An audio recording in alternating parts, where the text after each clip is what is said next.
안녕하십니까. 신인균의 국방TV 디펜스 브리핑 시간입니다. 자, 오늘은 역시 5가지 소식 전해드리겠습니다.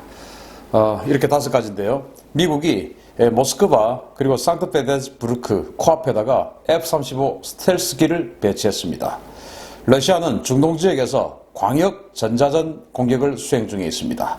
일본은 호주에서 사상 최대 규모의 상륙 공중 강습 훈련을 실시하고 있습니다. 영국 국방부는 벌떼 드론 모스키토 프로젝트의 계약을 체결했습니다. 미국은 차세대 자주포 M1299를 공식 명명했습니다. 이상 5가지 소식 알려드리겠습니다. 자, 먼저 미국이 모스크바와 러시아의 제2도시 상트페테르부르크 코앞에다가 스텔스기를 배치했다라는 소식을 전해드리겠습니다. 미국이 나토 동맹군의 공중작전 능력과 상호 운용성 향상을 위한 라피드 포 훈련을 계속하고 있는 가운데 미군 전투기들이 러시아의 전략적 요충지와 매우 가까운 지역에 수시로 전개하며 러시아의 심기를 건드리고 있습니다. 미 공군은 지난 19일부터 라피드 포 훈련의 일환으로 폴란드와 라트비아, 에스토니아의 주요 공군기지에 F-35A 스텔스 전투기와 F-15E 스트라이크 이글 장거리 전폭기 그리고 MC-130J 특수전 수송기 등의 자산을 배치했습니다. 미 공군의 F-15E 전투기와 MC-130J 특수전 수송기는 러시아 제2의 도시 상트페테르부르크에서 불과 330km 떨어진 에스토니아의 아마리 공군기지에 전개했으며 F-35A 전투기와 C-130J 수송기는 지난주에 배치되었던 리투아니아의 공군기지보다 모스크바에 100km 더 가까운 라트비아의 리엘 바레드 공군기지에 배치됐습니다. 자, 지금 미국이 러시아를 군사적으로 굉장히 압박을 하는데 특히나 이 F-35A 스텔스 전투기 같은 경우는 전투 행동 방향이 1000km가 넘습니다.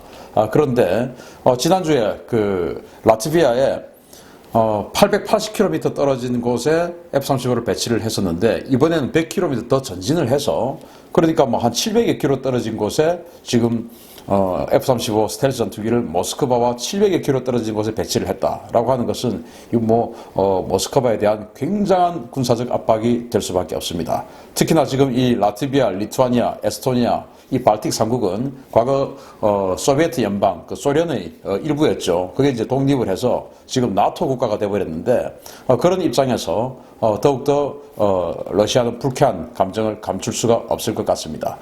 지금 러시아 해군 창설 323주년을 기념해서 바로 이제 7월 28일이죠. 그 323주년을 기념해서 지금 뭐 중국 같은 이 우방국들을 초청해서 발틱 함대에서 대규모 해상 열병식 등 축제를 하고 있는데 그 축제하는 뒤통수에다가 또 모스크바라는 수도 앞에다가 이런 강력한 F-15E 스트라이크 이글 전폭기라든지 F-35 스텔스 전투기라든지 그리고 특수전 침투를 할 수 있는 그런 그 MC-130 특수전 수송기라든지 이런 것들을 배치를 했다는 것은 러시아로서는 굉장히 심기가 불편할 수밖에 없어 보입니다. 자, 두 번째 소식입니다. 러시아가 중동 지역에서 광역 전자전을 수행 중에 있습니다. 러시아가 중동 지역의 미군 활동을 제외하여 이란에게 도움을 주고자 중동 전역에서 광역 전자전 활동을 벌이고 있다고 내셔널 인터레스트가 현지 시각 20일 보도했습니다. 내셔널 인터레스트는 이스라엘 타임즈 등 중동 지역 언론에 보도된 항공기 GPS 교란 신호 증가 현상에 대해 언급하며 최근 시리아와 이란 주변을 비행하는 여객기들은 GPS 항법 장치가 완전히 멈추거나 엉뚱한 위치를 표시하는 현상을 발견했다고 전했습니다. 이러한 현상은 6월 말부터 나타났으며 미국의 정보원에 따르면 이러한 교란 전파는 시리아 내의 러시아 공군 주둔기지인 흐메이밈 공군기지에서 방사된 것으로 알려졌습니다. 이와 관련하여 이스라엘 정보 소식통은 최근 러시아의 이러한 움직임은 중동 지역에 배치된 미국의 F-22, F-35 등 스텔스 전투기와 무인 항공기 운용에 영향을 주기 위한 것이라면서 러시아가 중동 지역에서의 미국의 군사적 움직임을 억제하여 이란과 시리아 등에 도움을 주기 위해 나선 것이라고 분석했습니다. 지난 2013년이죠. 우리 한국에도 북한이 이 인천공항 지역에다가 전자전을 수행을 했었습니다. 그때 GPS 교란을 했었는데 그래서 이 인천공항에 착륙하는 비행기들이 GPS 수신을 받지 못하고 관성 항법 장치로 계속 착륙을 하는 그런 아주 위험천만한 시기가 있었습니다.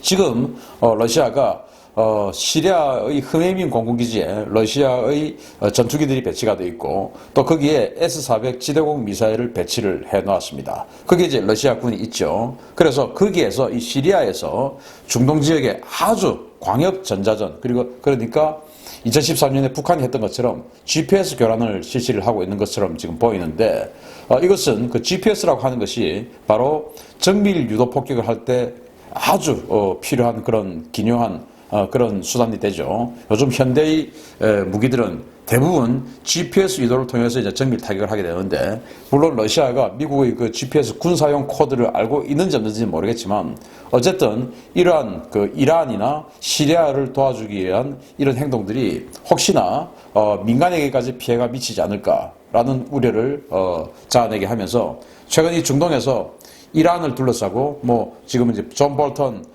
미국 국가안보보좌관도 우리나라에 와서 호르무즈 해협에 군함을 파견해달라라는 요청을 했을 것으로 지금 관측이 되는데, 이렇게 지금 미국을 비롯한 이 해양 세력 그리고 그 원유를 수입을 많이 하는 그런 중요 선진국들은 사실은 이 호르무즈 해협이 생명선이나 다름없는데, 그 호르무즈 해협을 틀어막고 있는 이 이란의 군사적 도발 그리고 그에 대해서 미국의 또 군사적 압박, 이런 것들에 대해서 굉장히 전 세계가 우려할 수밖에 없는 그런 상황이다라고 생각되면서 우리나라도 스탠스를 잘 잡아야 된다라는 생각을 해봅니다.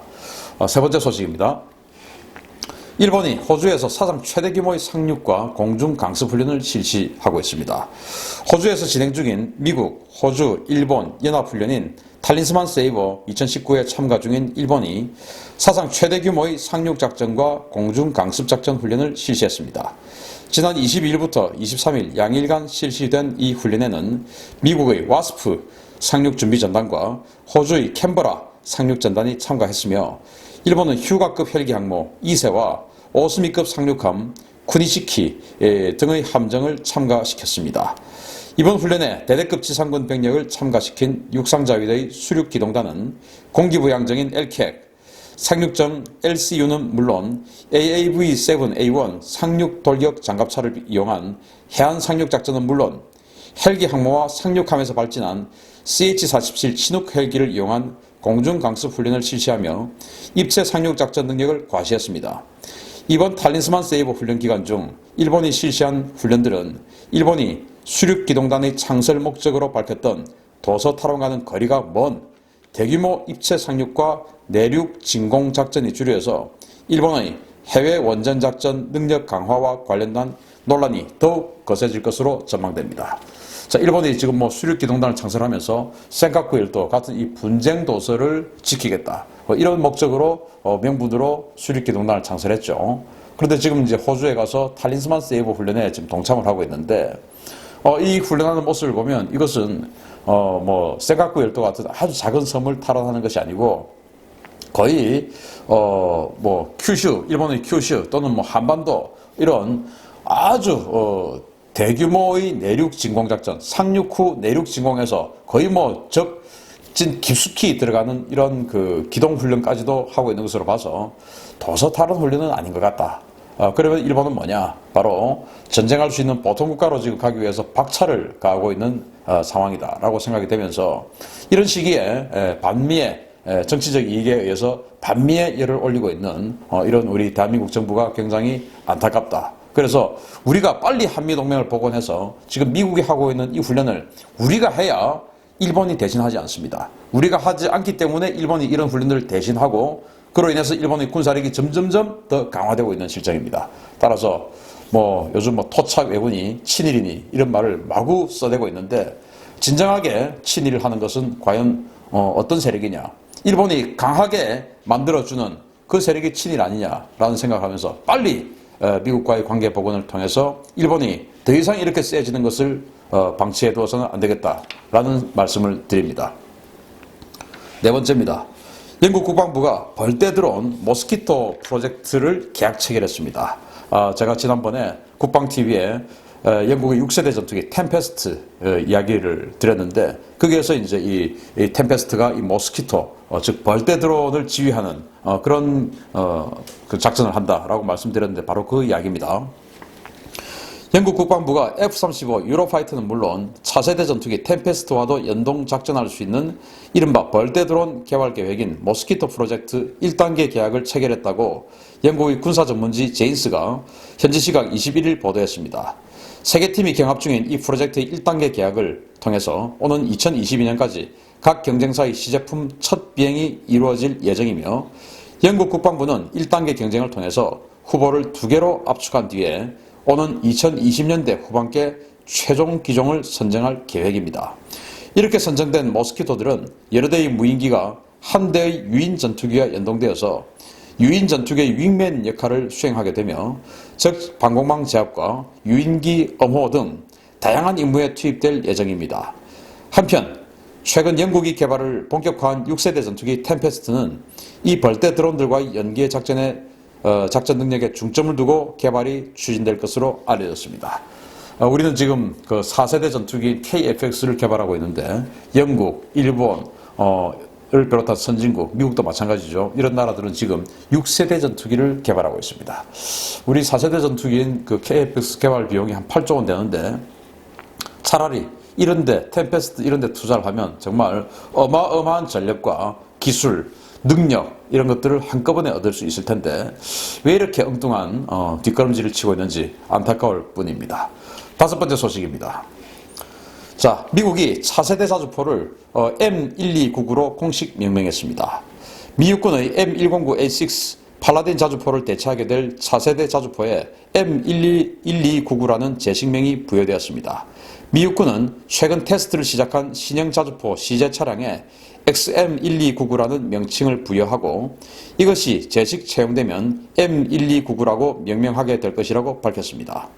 미군의 다영역 전투 개념에 부합하기 위해 개발되고 있는 이 신형 자주포는 여러 면에서 기존의 팔라딘 자주포를 완전히 능가하는 능력을 갖춘 것으로 알려졌습니다.